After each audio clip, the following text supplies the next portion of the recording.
this is Ashley, and I'm here to do another Why You Should Read This Book series with my puppy dog Charlie, as you can see.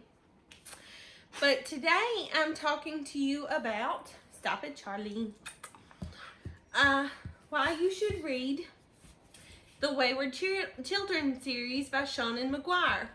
First book is Every Heart a Doorway. Follows Nancy, who fell into a portal world, kind of like Hades, the underworld. It's a death world where they just stand and do nothing. And she got kicked out of it because she wasn't sure. But anyways, it's fantastic. I loved this one so much with all my heart. They go on quest, even though the rule of the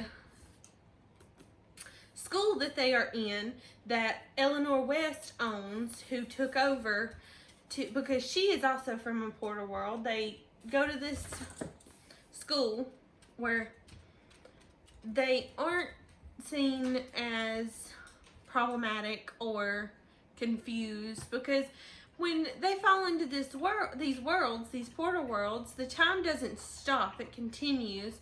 So families aren't like, you're a missing child, but sometimes they come back and they're not the same as when they left. So you meet the cast of characters, you meet Sumi, you meet Eleanor West, you meet Cade and Nancy, and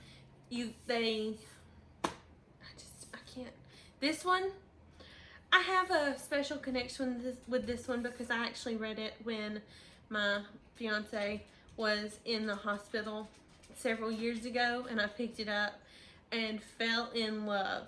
And so I don't know if that's why it's my favorite, but it is.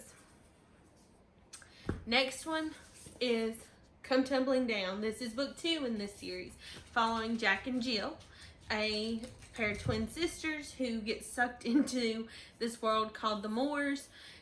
Jack goes with the scientist. Jill goes with a vampire. Sorry, Charlie wants to play fetch.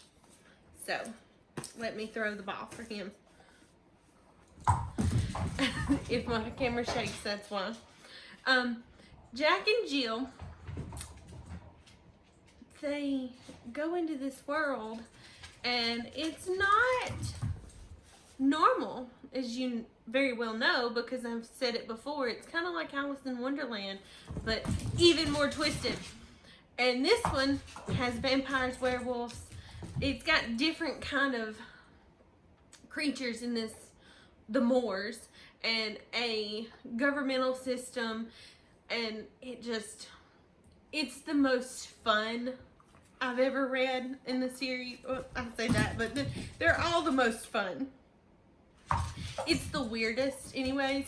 There's a murder mystery going on. Kids are getting murdered, and they have to figure out who's doing the murdering.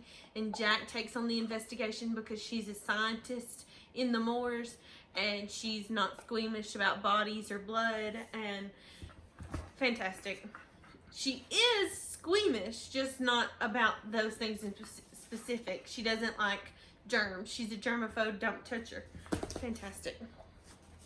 Next, the third book in the series is Beneath the Sugar Sky. This one was probably my least favorite. It's set in Sumi's Candyland kind of place. It's Sumi and her daughter Rennie. That's all I'm gonna say. Cora is introduced into this one. I loved the fact that Cora is introduced because she's a fat character. She's plus size character, and she's a mermaid. She comes from a water world, but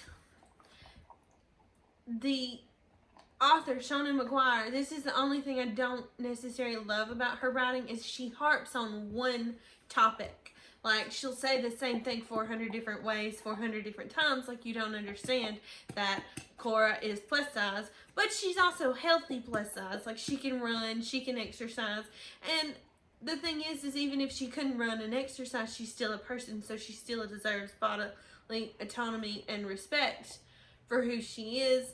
And so I didn't love that. That's probably why it wasn't my favorite, but I really still enjoyed it overall. I mean, it's part of the series, so I did enjoy it. Next, In an Absent Dream is the fourth book. This is following Lundy. This was a teacher at Eleanor West School, and she looks like a child, but she was actually a grown-up, and that's part of this. She goes to a goblin market type world, kind of a Penn's goblin market, and there's rules there that she has to follow. Like, if you buy something, you have to pay for it, and if you can't pay for it, you get turned into a bird. And turns out there's other people in her life that have been to this world that she was not aware of until she comes back. And I like this one just as much as I like Sticks and Bones. So ranking, this is third for me, favorite. And last, Come Tumbling Down, which also features Jack and Jill and the Moores again. I love the Moores. This one, came out this year. It came out in January of 2020. I read it in January of 2020. I love this series. This one follows Jack and Jill and the Moores. Jack comes back and she's not actually Jack, or maybe she's Jill and nobody knows how it happened, and they have to go on a quest to save the day again and meet new creatures. And there's Cora in this one again, and Christopher. And Christopher, he can play a flute that makes Bones dance. It's fun. I mean, creepy, but fun. I don't know how else to describe these except to say weirder than Alice in Wonderland. They're portal fantasies. It's about kids falling into these worlds. There's like a oddball cast of characters, and it's one of my favorite things I'd ever read. I can't wait to see if she's gonna have another one come out in 2021. If she is, it's automatic buy list, because I mean, what's not to love about them? I know these are really hyped on BookTube already, so like, you've probably already heard of them. I know I've already talked to you about them more than once, but just go pick them up. I mean, what's not to love about a super short book? Altogether, they're not probably 500 pages in one book, in these 5 books. I mean, who can't get through that in a week? I mean, I'm joking. You know, you don't have to read them that fast, but if you wanted to, I could understand. They're fantastic. Anyways, okay. Thank y'all for watching, and if y'all have any other recommendations for books like this, I would love them, because, I mean, I clearly love this, so I will see y'all a lot later. Charlie says bye too. He's got his ball. We're playing fetch. So, bye y'all.